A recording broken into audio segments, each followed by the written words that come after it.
कि सरफरोशी की तमन्ना अब हमारे दिल में है, देखना है जोर कितना बाजुए कातिल में है। नमस्कार, जय हिंद दोस्तों, मेरा नाम है शौकत अंसारी और आज हम अपने दर्शकों का बहुत बहुत स्वागत करते हैं अपने यूट्यूब मंच पर। लोकसभा चुनाव जिस तरह से हर दिन एक नई ऊंचाइयों पर प्रचार चल रहा है, लोकसभा चुनाव की एक ऐसी सरगर्मी पूरे भारतवर्ष में, पूरे देश में बनी हुई है। मौजूदा सरकार बौखलाहट में है और इंडिया अलायंस विपक्षी पार्टियां अपनी जद्दोजहद और अपनी कोशिश, अपनी दृढ़ निष्ठा शक्ति को लेकर आगे और आगे बढ़ रही है। ये सिर्फ बोलने तक ही बात नहीं रह जाती है दोस्तों, ये देखने का विषय है, ये सोचने का विषय है और ये समझने का विषय है। आज पूरा भारतवर्ष देख रहा है कि देश में परिवर्तन कैसे और कहां से शुरू हो रहा है दोस्तों। खैर, ये तो हुई पूरे भारतवर्ष की बात, मगर हम आज मुंबई की उस सीट के बारे में बात करना चाहते हैं जिस सीट के लिए, जिस लोकसभा सीट के लिए काफी दिनों से कांग्रेस की एक ऐसी सुगबुगाहट चल रही थी कि उस सीट से किसे उम्मीदवारी दी जाएगी। कांग्रेस कोर कमेटी की ओर से उत्तर मध्य मुंबई की ये सीट अपने आप में एक ऐतिहासिक सीट रही है दोस्तों, और वो ऐतिहासिक सीट इसलिए रही है कि इसी ही लोकसभा क्षेत्र से पहले के एक महान एक्टर, हिंदी सिनेमा के एक महान एक्टर श्री सुनील दत्त जी ने अपने परचम लहराए, कांग्रेस के परचम को हमेशा ऊंचा रखा। उसके बाद उनकी सुपुत्री प्रिया दत्त जी ने इसी लोकसभा सीट से कांग्रेस की आन बान और शान बनाए रखी, और आज उसी सीट से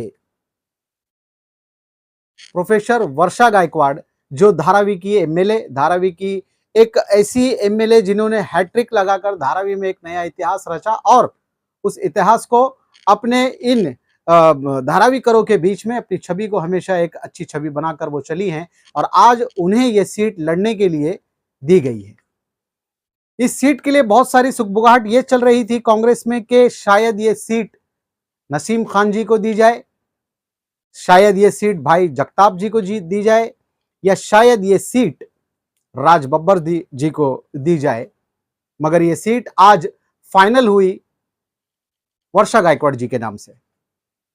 तो दोस्तों, हमारे चैनल के माध्यम से, हमारे व्लॉग चैनल के माध्यम से हम वर्षा गायकवाड़ जी को हार्दिक अभिनंदन और शुभकामनाएं देते हैं उनके आने वाले भविष्य के लिए, कि वो कामयाब हों।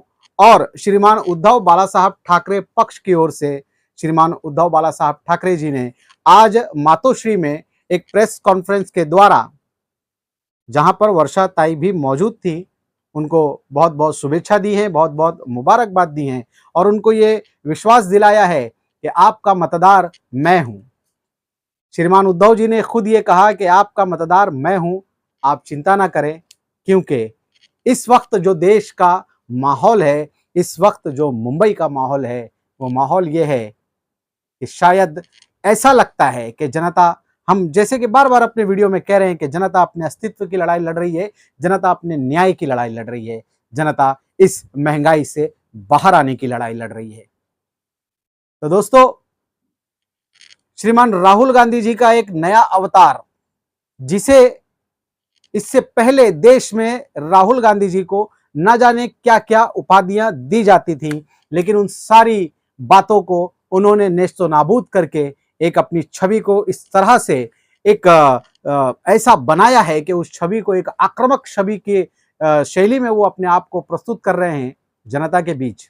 उनका एक वीडियो है हमारे पास, जो हम अपने दर्शकों को दिखाएंगे कि मतदान से पहले, दूसरे चरण के मतदान से पहले उन्होंने देश की जनता को जो संबोधित किया अपने वीडियो द्वारा, वो भी हम आपको दिखाएंगे।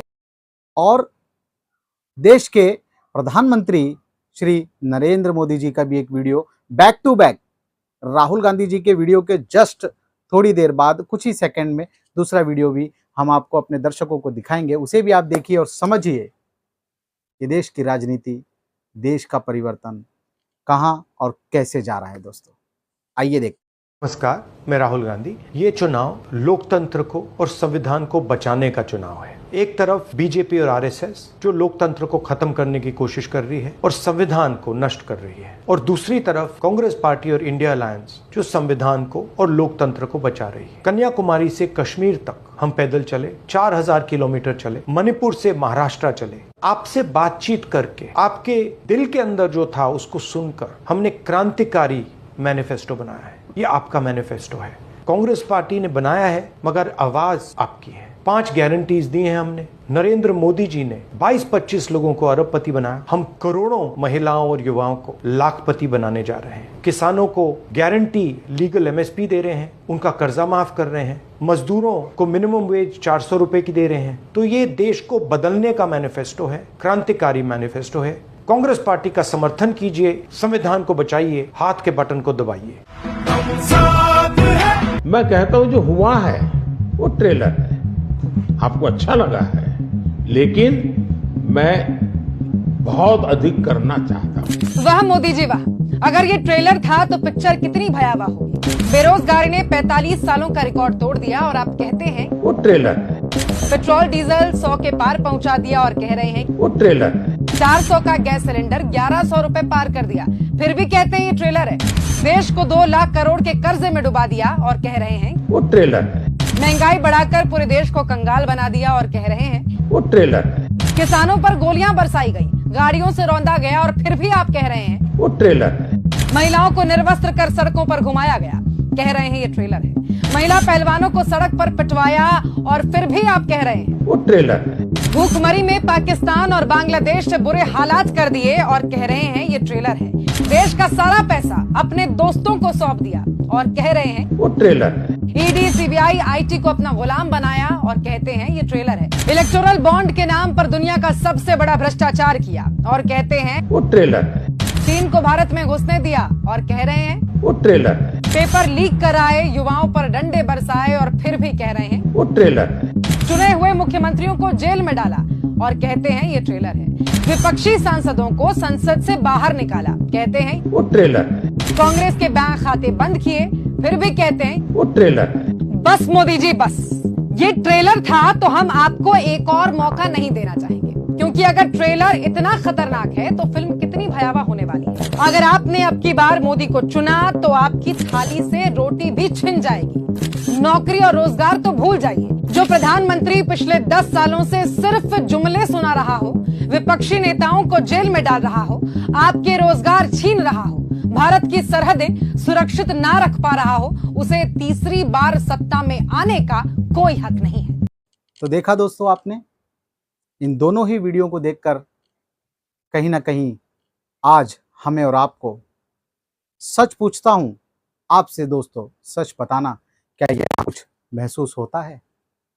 क्या यहाँ महसूस हो रहा है दोस्तों कि हमने और आपने, भारतवर्ष के लोगों ने जिस सरकार को चुनकर दिया, 10 वर्षों तक पूर्ण बहुमत की सरकार को चुनकर दिया, आज भी उस बहुमत की सरकार के बावजूद देश का किसान परेशान है। देश का किसान जो अन्नदाता है, जिसकी वजह से हम अपने पेट भरते हैं, क्या उस अन्नदाता को परेशान करना, क्या उस अन्नदाता के साथ न्याय न करना, यही सरकार का काम होता है? तो दोस्तों, ऐसे कई सारे विषय हैं जो आज एक ज्वलंत अग्नि की तरह भारतवर्ष में लोकसभा चुनाव के माध्यम से दहकते हुए नजर आ रहे हैं दोस्तों, क्योंकि ये मुद्दे ऐसे हैं जिन्हें छुपाया नहीं जा सकता। महंगाई एक ऐसा मुद्दा है, रोजगार एक ऐसा मुद्दा है, गरीब की परेशानी एक ऐसा मुद्दा है, किसान का मुद्दा ऐसा है कि इसे छुपाया नहीं जा सकता। इन मुद्दों से भटकाया अब देश की जनता को नहीं जा सकता दोस्तों। तो हम अपने वीडियो के माध्यम से हमेशा जो सच है, जो अच्छी बातें हैं, उसे पहुंचाने की कोशिश करते हैं। फिर भी हम अपने दर्शकों से हमेशा ये कहते आए हैं कि अगर आपको कुछ गलत लगता है तो भी नीचे कमेंट बॉक्स में बताएं, और अच्छा लगता है तो वो भी हमें बताएं। हमारी हौसला अफजाई करें, हमारे चैनल को सब्सक्राइब करें, लाइक करें दोस्तों, क्योंकि आज देश का जो माहौल बना हुआ है दोस्तों, वो माहौल क्रांतिकारियों के दौर की वो शायरी याद दिलाता है देशवासियों को कि सरफरोशी की तमन्ना अब हमारे दिल में है, देखना है जोर कितना बाजुए कातिल में है। जय हिंद दोस्तों।